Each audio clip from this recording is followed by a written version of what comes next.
Hey everyone, my name is Joel Hubbard. I'm an Enneagram coach here in the Boston area, and I am super excited about what we're doing with these panel interviews. Yeah, and today is the one. Today we get to hear about what it's like to live inside of the skin of a one. You have these people in the workforce. You undoubtedly have them in your family or in your circles, but they're the ones that tend towards precision, towards accuracy. There's a right way to do things. There's a right way to do things. It is black and white, it's right and wrong. But that's the energy or the vibe you're going to pick up on the ones. And sometimes it can be a little off-putting if you don't like being corrected or having someone, tell you what you should do or shouldn't do. But I think what we're going to see in this, and I love how the energy is definitely different from each type as you listen to the 8, the 9, the 1. But you're going to hear what's really going on underneath the skin of the one. Yeah, and so some of you may have experienced some frustration, and hopefully this episode will give you some empathy for what it's like to be them, because they don't just have the external critic, they have the internal one. And so hopefully you'll appreciate more of what they offer, the good things about what they offer, as well as give them space to be who they are. We did have some audio issues when recording the night of the 1 and the 2 panel, but the content was so good. We still really wanted to share it with you and really wanted to put it out there. So Joel will start with an introduction, an overview of the 1, and then you get to hear from them about what it's like to be them. So thank you so much for joining us.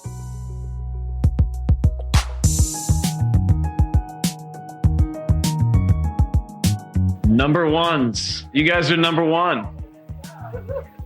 I mean, you can't beat that on the Enneagram, right? People say I'm a 9, I'm an 8. You say, yeah, I'm number 1, Well, so let me explain the 1 real briefly, and then we'll jump in. The 1 early on received the message that being good was very important. It was the way that the 1 felt good about itself and felt loved by those in authority, those in positions of power, but that were connected to the 1. So, for example, a teacher or a parent. And 1s in general never wanted to do anything bad, never is just genuinely a desire to do good. But that message of good girls, good boys are the ones that get loved, that don't get into trouble, that don't get rejected. That message came in early, and the 1 began to really focus in. I mean, again, this is the Enneagram believes, or many teachers of the Enneagram believe, that this is not just nurture. This is nature. This is genetic. This is born. You're born that way. I actually believe that. A family of 5 kids, and 3 of us were raised the exact same way. All 3 of us are completely different, have completely different reactions. So there are things that are very unique about us. So the 1 definitely, is wanted to do good, wanted to do the right things. And so that attention then goes towards what are the things within me that could possibly be bad or produce bad things or bad actions, bad behavior, bad thoughts. Emotions, that's one of the areas, one of the possible areas. So the emotions tend to get a little bit, pushed down. And so 1s tend to have more of a even-keeled approach to life. That's anyways the way that it comes across to other people. Even if the 1's not feeling that internally, that's how it's displayed. And the 1 becomes really aware of instincts and appetites and works against those things. Like those things need to be tamed or controlled or somehow reframed in a way that I justify it, So 1s can justify behaviors by saying, well, it was because of this and that reason. So there's a justification process that goes on there. Excellent workers, conscientious, fastidious, detail-oriented. The attention goes immediately to what is right and wrong in most situations in life. They have a fantastic ability at picking out imperfections and actually having a solution, not just pointing it out, but actually being able to come up with a solution to fix those things. They're driven oftentimes by an inner critic, a strong inner critic. All of us have a critic internally, but the 1 has it probably stronger than the other types, where it's always chirping, it's always talking, always showing them how they can improve. They're self-improvers. 1s are called reformers because when they cut loose and they're healthy, they can really bring about amazing changes globally. I mean, some of the reformers of the world have been ones, but that inner critic drives that one to do better, and it's never good enough. So even if someone says that's a great job, the one isn't necessarily looking, unlike maybe two's, it's not looking out to see, what do you think of me? It's what's in me that's telling me this is right and this is wrong. And they're often driven more by that. We're back to the body type. We're back to the type that processes life more through action. I am what I do, and oftentimes dealing with anger or resentment in the case of the one. So anyways, I've given a description, but you're the ones. So you know your type, and I'd love to hear from you if that resonates with you and how that displays itself in your life. I think anger and resentment are big emotions. And if I watch somebody else or I think they should have gotten it right, then I feel angry. Why didn't they get it right? So this is the ridiculous part about it. But I am a horrible grammar critic. And if people use bad grammar on TV, it drives me up a wall. And I want to shout at the TV and say, you can't say I should have went. It's I should have gone. What is wrong with you? And so this inner critic is all the time thinking it is not That's okay awesome. In the world if you use bad grammar. And that is so stupid. I know it, but it still makes me nuts. And so I'm constantly criticizing everything. Yeah, it's really. And when we were on staff at the Vineyard in Boston a few years ago, there were several ones on staff. We were all very different from each other. But one thing we kind of laughed about was about style. And that was when women a lot were wearing really short tops and really low, pants.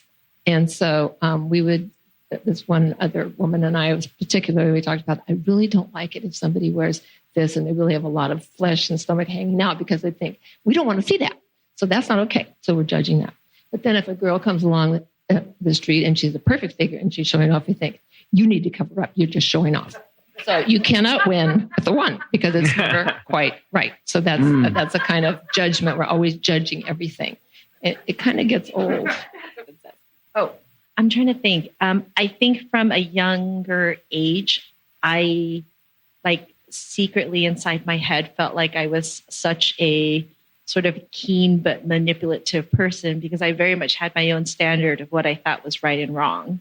And the question wasn't about fulfilling what everyone else wanted. It was doing it enough so that I could do what I wanted because that's what I thought was right. So the way that some of this played out was, I really enjoyed doing music a lot. And it's something that's extremely time consuming. And I would be at church or locked away somewhere. I lived in a very small house with 6 people. And the hours that I kept, even in high school and middle school, was I would come home from school. I would sleep from 4 to about 6, have dinner, go back to sleep, get up at midnight, and I would be up from midnight to 4. And this was a schedule that I kept.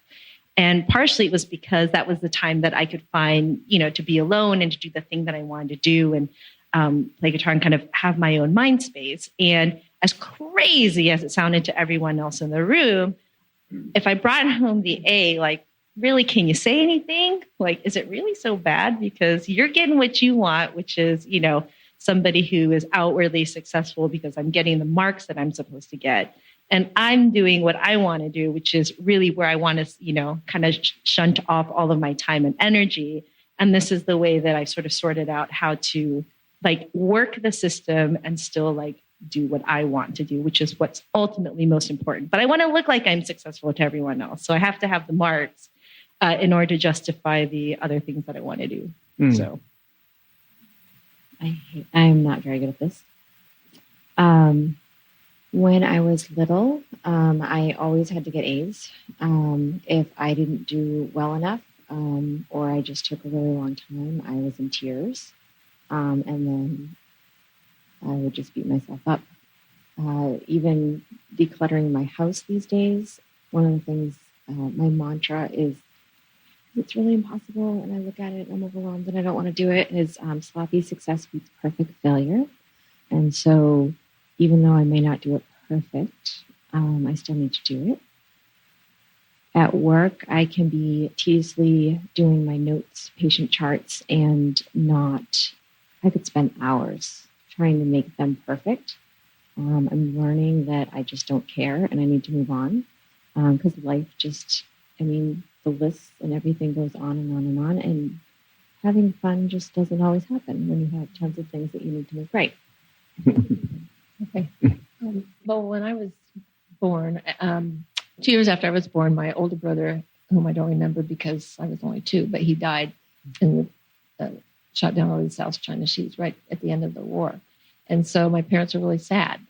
And I don't know where you get your type. Like you said, maybe it's already in there. But since this, I know scientists now say, too, if there's any trauma, it wasn't directly to me, but it was in the house. And I know I've heard stories from my brother, who was closer to the age of my brother Bill, who died, but that my mother was crying all the time. And my dad's, I don't know. I don't think he started drinking then, but later in life he did, to some extent. Never at home, but yeah, he didn't come home when I was in high school for dinner. Sometimes my mom would just make light of it and say, okay, we'll just put it in the oven and he'll be back and that kind of stuff. So, but even as a kid, I think I internalized something thinking, I've got to make it right, or I've got to get it right. And it was more like, I've got to get it right. But I didn't realize until I was an adult that I thought all this stuff, but that's how I was acting. So I was going to be the one to get, I didn't get as good a grade as you, but I got good grades, and I tried to be good and make my parents happy. And I think through prayer, a session once with someone, I realized, and she said to me, so you're trying to be the savior. And I was trying to be their savior by getting it right. But of course, you can't get it right. And it didn't work because it didn't ever really end. Even though when I was grown and married, I could tell they still had this. They never had grief groups for people then where you could go and talk about it and process it and all that kind of stuff. But anyway, so I think that was in me, like, I've got to get it right. And then I went to another place called Healing for the Nations one time. And that's where I think I really realized, oh, even if I got it right, which I can't, it's not in my power. And it was ridiculous. I think it's something in our head thinks we got to get it right, but we don't have the power to get it right. That's the other thing that, I'm beginning to realize. I can't do it. And so just that sense of disappointment, I could never really make it okay for them. Talk about the inner critic. All types have inner critics, but the ones that I've talked with say that it is constant, and it's not always a bad one. One said to me, "It's actually, I don't really mind it as much because it actually makes me a better, software engineer, and I become really good at it, and successful." But talk about that if you would. The inner critic, it never lets up. And the question that nags at you all the time is, am I ever going to be good enough? Or I'm not good enough? Or am I good enough? So the answer is, no, we're not good enough. But to have to face that is really terrible, because then, and I think that's what I saw when I went to this thing called Healing for the Nations, was that I can't get it right. But that's just a lie that was in my head. If you can get it right, the world will be better. And I think the thing for ones is that the world should be just, things should be fair.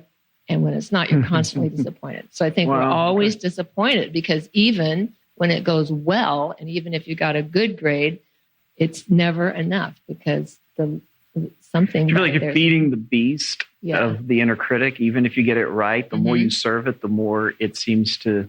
Okay, so was it Tuesday night? We had we have a group that we co-lead with another woman. It's called the Compassionate Friends, and it's for parents who've lost kids, or if you've lost a sibling or a grandchild. So I led the meeting the other night. I had some great ideas. I must say, got that right. I had these ideas, and actually the whole meeting went really well. I even thought the ending was okay. But as we went home on the bus, Chuck and I were talking. He said, the only thing is at the end, the guys talked a little bit long, and if you'd modeled the thing, if you'd said out loud, give it a one-sentence summary of your takeaway for the evening, then we would have ended right on time, and we did it. And that's what I thought about for the rest of the night, no matter how good this whole meeting was. And everybody was saying, Mary Ann, it was so good. You always did such a good job. And somebody, when they left, oh, that was so good, and blah, blah, blah, blah, blah, all this stuff. So, but then I thought, but I didn't get it right. Wow. It wasn't enough. Yeah. It's never enough. However, the thing, one thing is that I realized today in thinking this over, because I wanted to get it right for tonight, I got all my stuff on I got all the information, because years ago, our church was really into this, and our son, Andrew, kind of led the charge on this. And so he had asked us to speak like for just 5 minutes on your type. And what do you like about your type? What do you don't like? What have you learned? What is God showing you? All these kinds of questions. So I kind of looked at those today. Then it was something, what have you learned about God? And I thought, oh, God does not hold me to that because I'm not perfect. I'll never be perfect. And none of us are perfect. So he doesn't hold us to the standard that we hold it to ourselves. And that is really, I mean, I don't always operate that. I go back to my thing, but just knowing that is wonderful. He's the Savior. He saves us from all these inner voices. And, you know, when we choose to think about it or let go or let him do it. I don't know. That's just what I think. I've known this in my head. Having that kind of get into every part of my daily life is a process. I actually feel like you have to talk yourself off of ledges a lot and talk about who created you and does he really create messed up stuff and did you really try well? And I can actually see a lot of that in my daughter. And so working through that with her and saying, you know what, I think that's okay. Like, you don't have to be perfect. She wants to be. And I know she could be, or she could do better. Or what were you really thinking? What did you do? Like, and I critique it all, and I'm like, oh, that's all right, fine. Did you try your best? Good. But the one, so maybe speak to this too, but you're not trying. This is one of the things that sometimes is a misconception with people who interact with ones, is the belief that you're being critical, you're being judgmental. When what I've heard from other ones, maybe you can speak to this, is that you actually see it as I'm giving you a gift. I'm actually helping you. And if you do this, it will actually be better. Is that true? Do you feel like that's what you're doing? But do you feel that sometimes people misunderstand that and take it as criticism or as judgment? Of course. Yeah. People don't like being told what to do. Yeah. Fortunately, I get paid to do that every day.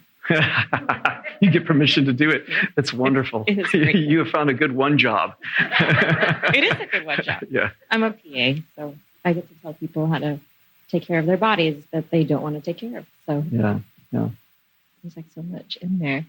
I think that at least like at this present date moment, I think the way that I have manipulated my brain to be able to move forward is to not necessarily think about perfection in terms of landing like in a state of perfection, but now the catharsis is currently, but I want to be in process. Like there's a perfect process. Instead of a landing, because, you know, at some point I realized, okay, I can't be perfect. So that can't be the goal. I was a classical pianist, and music is one of those weird things where, you know, I always say there's two constants in music. You know, you're either in time or you're not. You're either in tune or you're not. Like you hit the right note or you don't. You know, the meter is right or it's not. It's a very black and white thing on a certain level. And somehow you're also trying to express something beyond the notes that are on the page that are preset for you. And so it's this weird relationship with music. But I always remember placing second. And at some point I was like, forget this, you know, I'm never going to be perfect. So I'd rather, and I look back and I'm like, oh, that's weird. That's a weird way of giving up, you know, a skill. And so now it's become, well, there's a perfect process. And I was just telling Jim today that I have this weird fear that like, what if this is like the best that it's going to be? Like this moment, like what if there's nothing, what if there's no other evolution? You know, what if there's no other improvement of my mind or the process of being whole in Christ? Or what if there is no other movement or motion in my relationships and friendships? Like the thought of like stagnation is like horrifying to me. And it's not necessarily at this point, like quantifying something. It's not like a specific quantity, but it is a feeling of, I want to be in process. I want to get better. The world can be better. We can be better.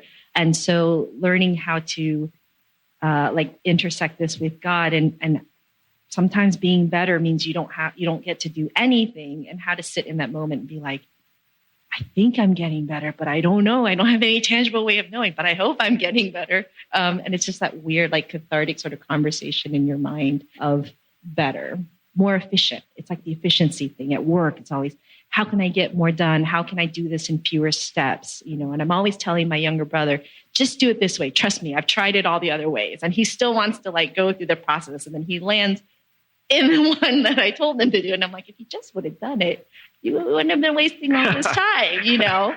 But he's an individualist. So he's like, no, I want to figure it out. You know, it's like crashing heads all the time. So, yeah. Well, I thought of something. So for a few years, when we were on staff in our church, we oversaw the prayer team. And we did trainings for the prayer team. And it was great. We have 4 teams, and they pray with a different team each Sunday and all this stuff. So we have these, when we do the teachings, we have these things we really want them to do. Okay, so, but then I'm always wanting them to do it perfectly. But then God reminds me, hey, these are all people who love God. They have a heart to pray. A lot of them are 2s. They want to help everybody. And they're volunteers. And so this is great that we have this, that we pray for people at all. So that's God telling me, you know, just lighten up a little bit. But I want them to get it right.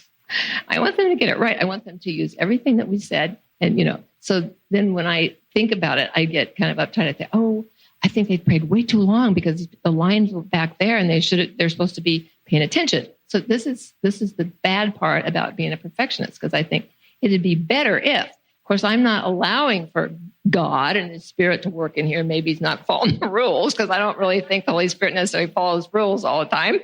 In fact, I know He doesn't. So, but He does good stuff. Okay, so I'm just saying that this is kind of a thing where I go back and forth. It's like, oh, this is right, and that's right, and that isn't right. They're taking too long, or they're praying with their eyes shut when they don't know that this other person is bawling their eyes out because they've got their, you know, just all this criticism. So this is the kind of stuff that I struggle with, because I want them to get it right. Mm-hmm. Because somehow I believe that things would be better, but it's kind of stupid. But I'm just saying that's the tension. Like when you know that what's a good thing and you want to follow it. I love it, because ones could even help God out. I know. That's right. If God would just do it this way, then, you know, it would just be better. So, true confession. It's so awesome to hear from you guys. I mean, it's just like the awareness of the self-awareness here is remarkable. Like you see it functioning within you, and yet at the same time, I can hear that sort of, and yet when you get to the place of things would be, if they would just do it right, things would be even better. But yet it's hard to even quantify what that would be. Is that true for you? Is it sort of like it would be better, but that's almost getting into the analytical space, because there's something more visceral that's driving that system, it sounds to me like. Am I picking up on that? Do you have a picture? I mean, in some cases, maybe you do have a picture of this is what it should look like, and this would be perfect. But even if it got to that, what then? Can you answer that question? What would then be the result? So, redecorating the house. My husband does not really understand redecorating the house because I can't verbalize it. And I only see when it's perfect when I see it.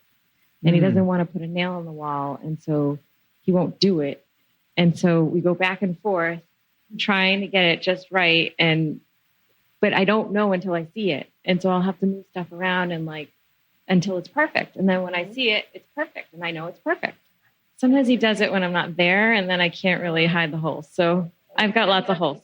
So it seems like, so maybe you can speak to this and take it further. Like, I'd love to hear more about the rules piece, because ones are known as rule followers or rule keepers. But yet there's also a part of the one that says, I know when the rule is wrong. Mm-hmm. And I will confront that rule when it is wrong, and I will point that out.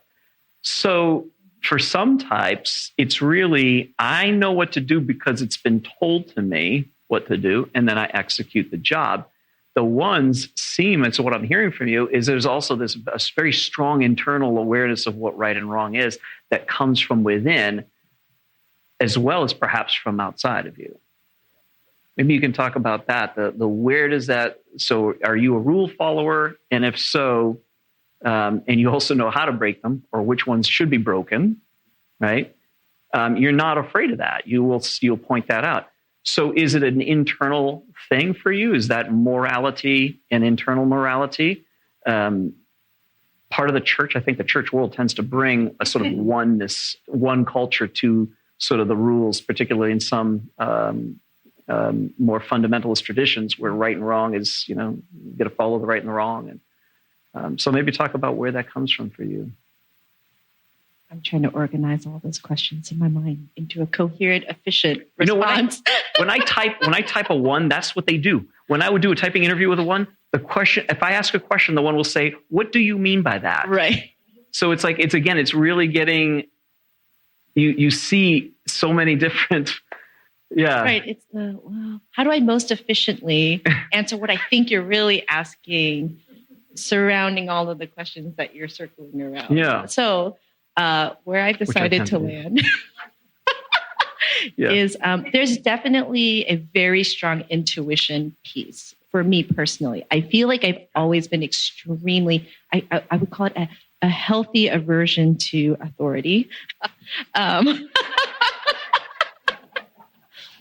A very inquisitive mind. So you can imagine being Asian, being female in a very authoritarian, especially church environment where it's very hierarchical. Having a healthy inquisitive mind and asking questions that people don't want to answer, especially when you're talking about God and religion, it's not a fun place to be. But there's just something that's always nagging about either a stream of logic or a presentation of something, information about people.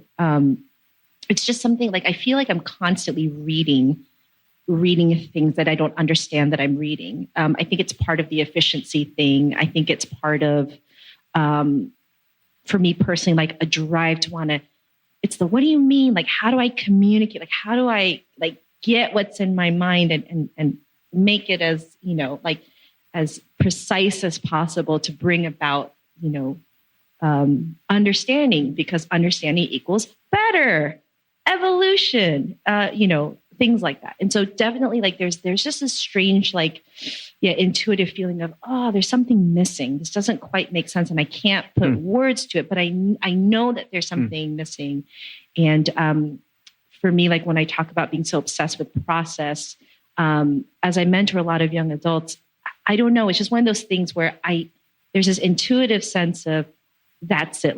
It's a spark. It's something that I see when information is connecting or when something's being unlocked. So it's not that I have a predisposed end game for this specific person, but it's more of a state of wanting to see a self-awareness or a connection that works for them. And so for me, it's the efficiency of how do I get them to connect with themselves, to connect with their situation so that they can be better, right?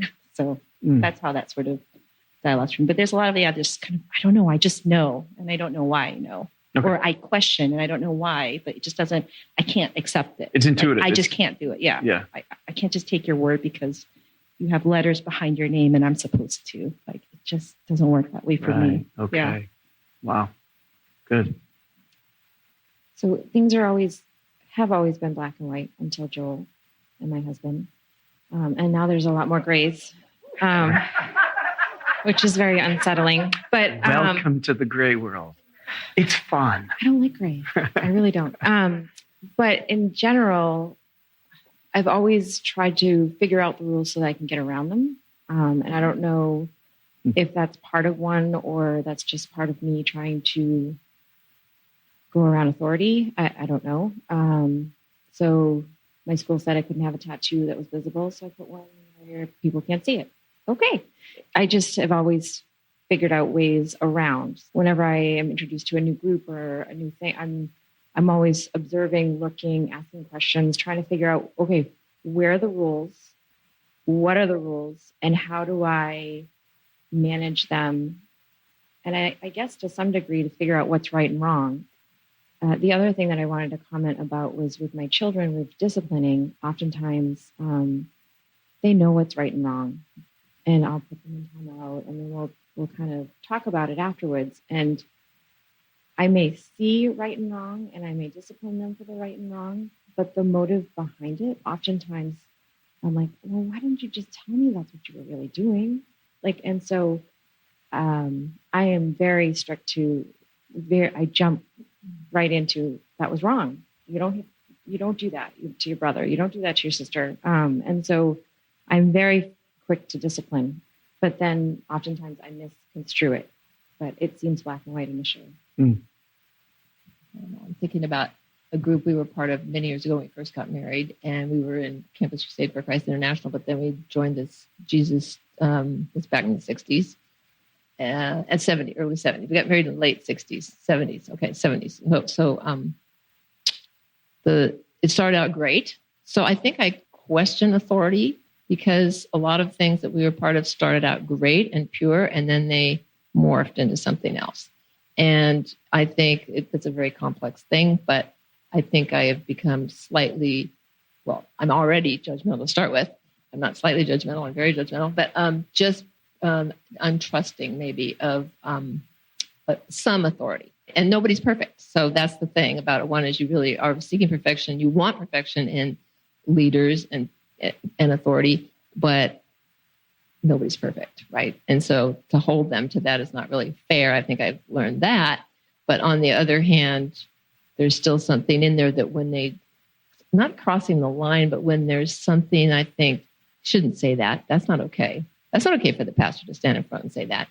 That should be kept that's his opinion, and that's not okay to influence the group with this. Or, our guy had no scruples on spending everybody's money. It was a thing where you live in common. This was many, many, many years ago. And just a lot of stuff went on, but there was so much good, and there was so much about Jesus and so much about connecting. There was so much of God, but yet there's also, this is kind of off the topic, I guess, but it was just also human nature that isn't perfect. And so I think, but for me as a one, which I didn't know I was then, it's so disappointing because you want justice, truth, and fairness as a one, big time. So that is a huge disappointment. And I didn't have the capacity to just pardon that or say, oh, they're just, So that influenced, my heart. And then I still have to realize years later, okay, I need to forgive so-and-so for that because God wants me to forgive them. So I'm free from the judgment. But as a one, you're kind of locked into a lot of judgment that keeps you hot. I think that keeps us captive.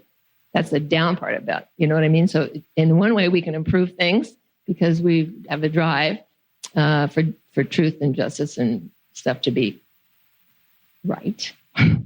But on the other hand, I don't know. It's just kind of, does that answer it all? Excellent. Yeah, thank you.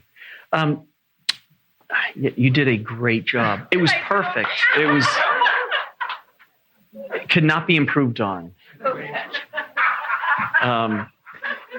Don't tell me about the muscle. Yeah, change the slide. Yeah, I'm feeling uncomfortable because I'm with ones and I'm not doing this right. So let's do this right.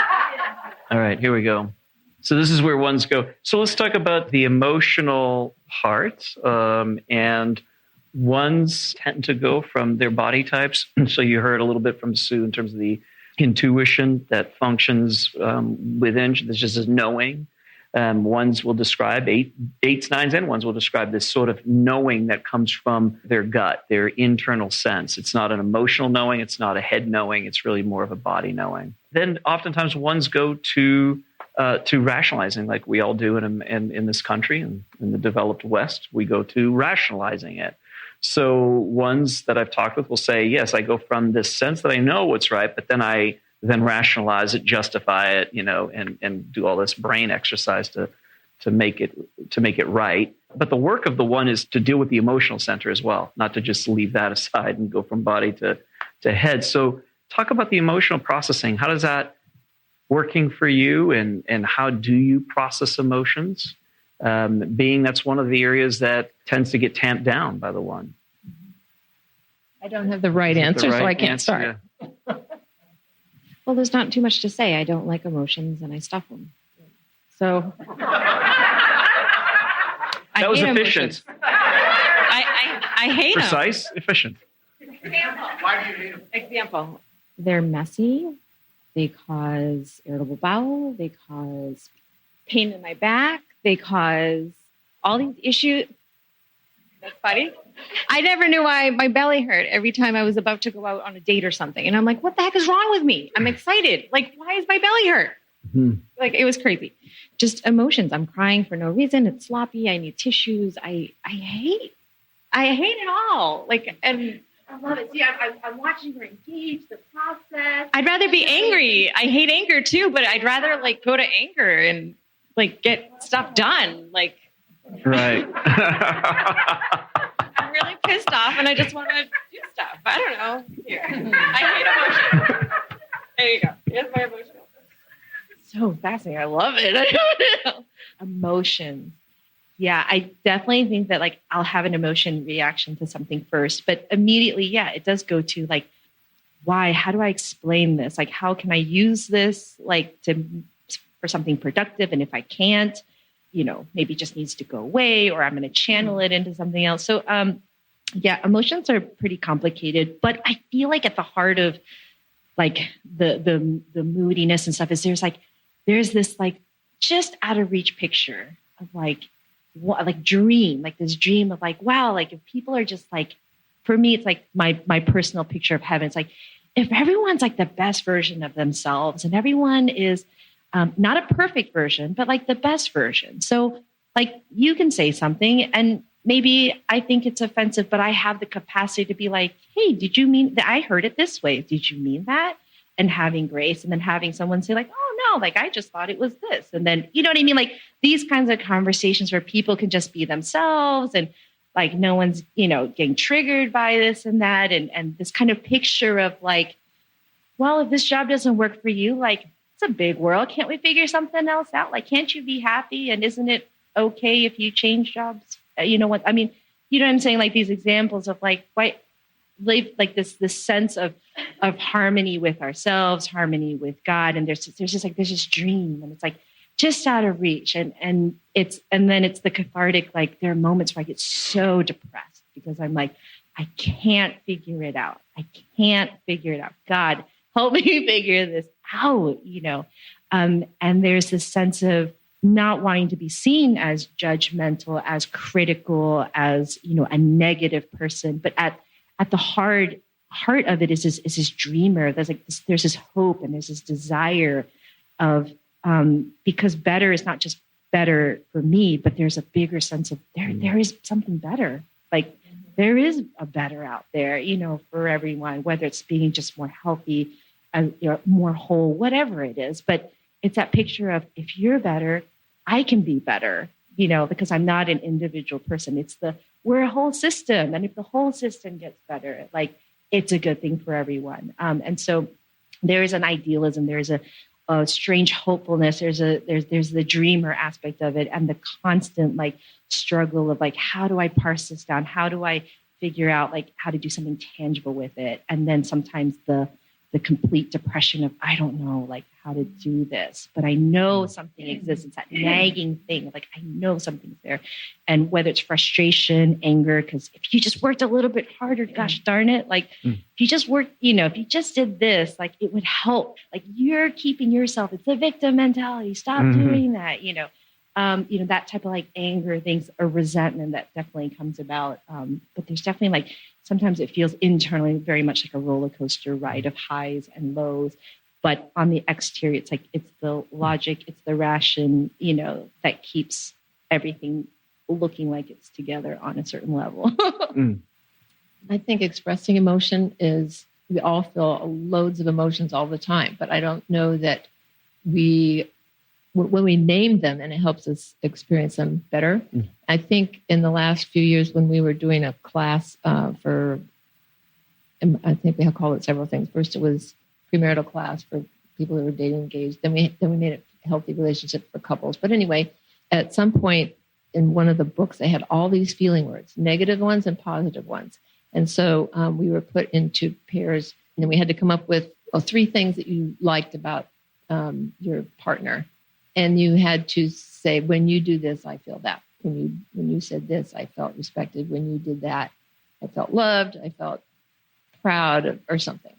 To learn to say the ones, because fine is not very descriptive, and I'm fine. But I think for a one, I think the biggest emotions that you're in touch with is the anger and for me as a one, and the anger and the disappointment. But then also just, okay. So anyway, going back to that is like learning to say, and for Chuck and me to hear this, even as we've been married many years, really helpful to try to name the thing and to start saying it to each other. So we just started doing that. That's a growth step, which is wouldn't be part of my type, to just kind of learn that. So that's a helpful thing. It doesn't come natural. It's a little bit of work, but and at first it feels like, this seems so silly to say this after being married all these years. But, when you bring my tea up to me in the morning, it just makes me feel loved and respected, or, just something simple like that. But naming them and saying them is a helpful way to get in touch with what are they. You have to find the word. And sometimes they're very descriptive words to help you get in touch with your emotions. But I don't think growing up, my parents ever asked me actually how I felt about anything.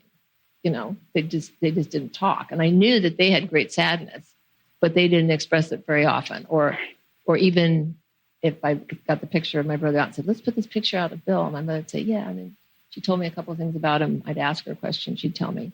But then the picture would be gone a week later and she'd put it away because she couldn't stand to look at it, And there's just so much unspoken stuff that that's why I always wanted to get it right to make them happy, as I started out with that.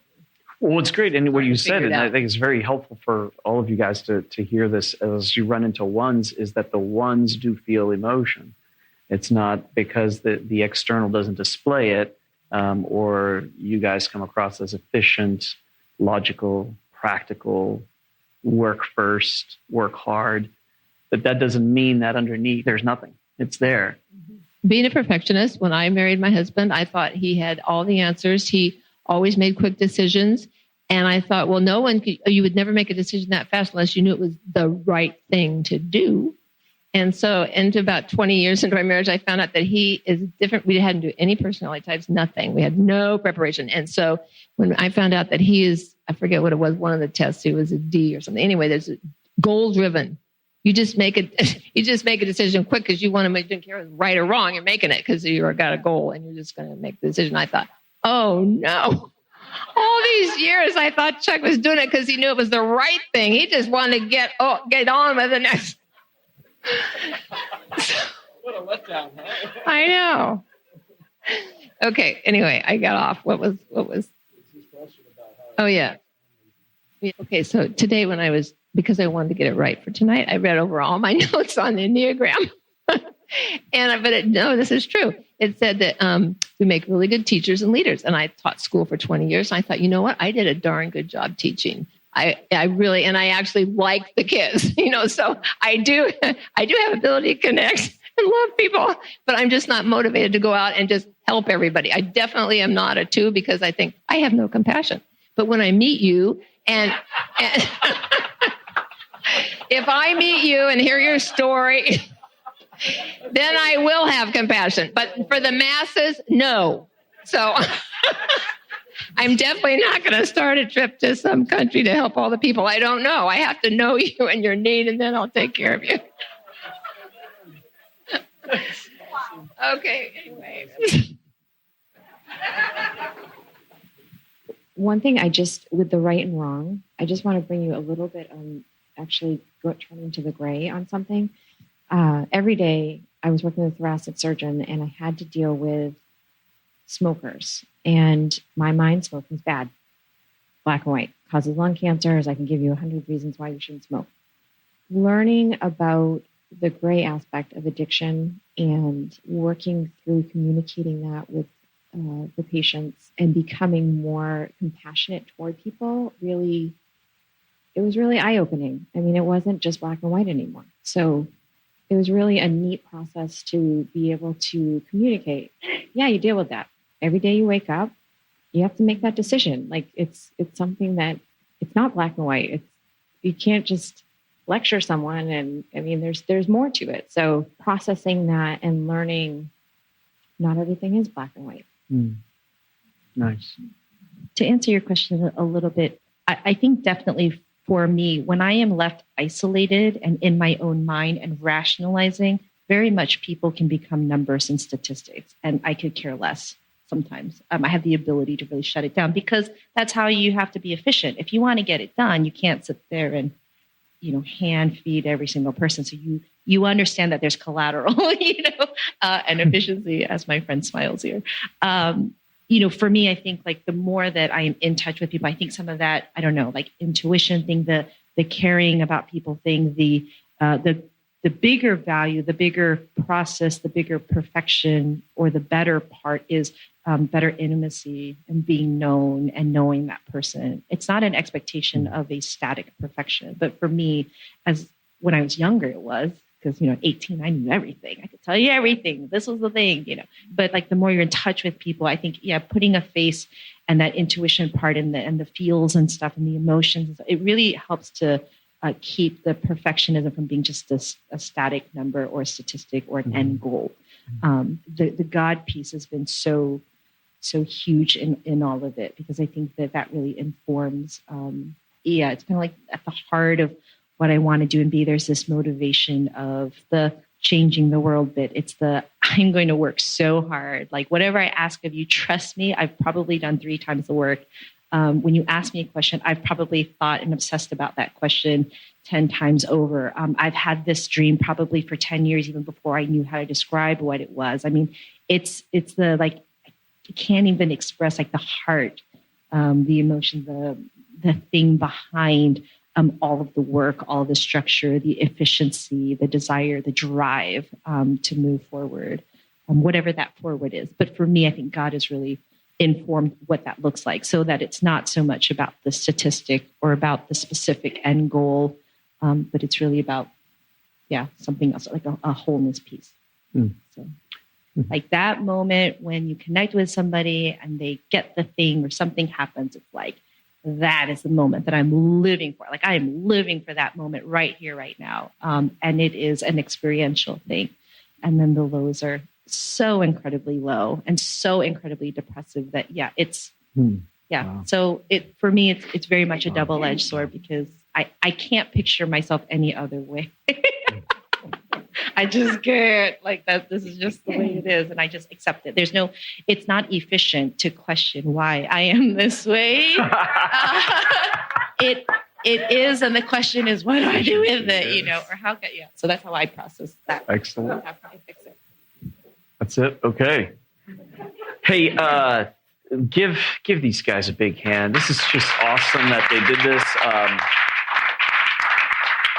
And what a great job to understand the one more. I learned stuff tonight, and I appreciate you guys opening up and sharing as much as you did tonight. And what a great night it is. And I think it allows us to see and hear, and then to love, extend more compassion. That's what we're trying to do here. This isn't the process of healing or transformation. That's a different thing that we'll do later on. This is self-awareness.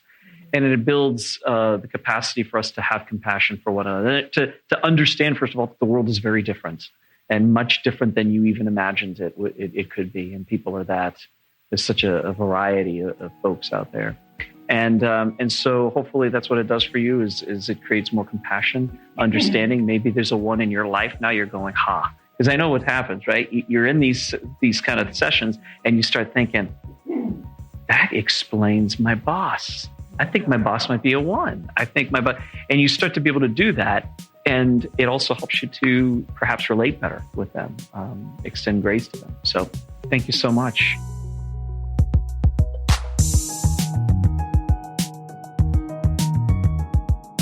Thank you so much for listening again and taking your time and energy to invest in this tool that so many of us have found helpful for our own development and for our understanding of each other. To find out more about Joel and the coaching, you can go to www.joelhubbard.com. The Enneagram Panels podcast is produced by Talkie Records Studio in Lynn, Massachusetts, and made possible by Vine 39 Church in Stoneham, Massachusetts. On the next episode, we will be talking to the Panel of Twos. Bye for now.